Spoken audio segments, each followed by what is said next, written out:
પ્રધાનમંત્રી જન આરોગ્ય યોજના થકી રાજ્યના લોકો તદ્દન મફત સારવારનો લાભ મેળવી રહ્યા છે। ડાંગ જિલ્લાના લાભાર્થીઓ પણ આ સ્વાસ્થ્ય યોજના સાથે જોડાયેલા છે।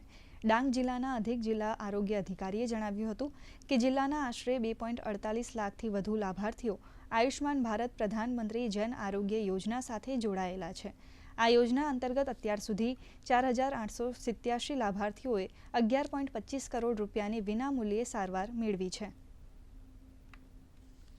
પાછલા 4 વર્ષથી એનું ડાયાલિસિસ કરાવતા છે। આગળ સુરત, નવસારી, વલસાડ કરાવતા હતા, પણ અત્યારે આહવાના અંદર આ ડાયાલિસિસની સુવિધા આવી ગયેલી છે, તો આહવામાં સિવિલમાં કરાવતા છે।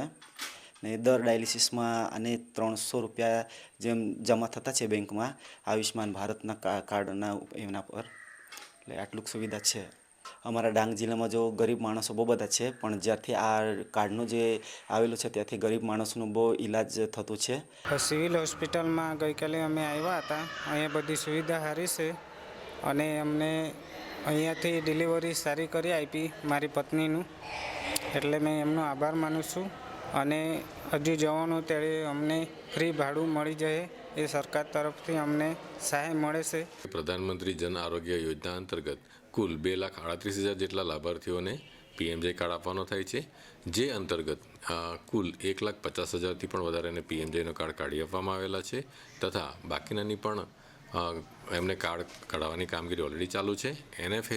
એનએફએચએસ કાર્ડ ધારકને પણ કાર્ડ કાઢી આપવામાં આવનાર છે અને કુલ 4,800 જેટલા લાભાર્થીઓએ 11.25 કરોડ જેટલી માતબાર રકમની સારવાર દરેક હોસ્પિટલમાંથી અને ખાનગી હોસ્પિટલની પણ એની સારવાર લેવામાં આવેલી છે।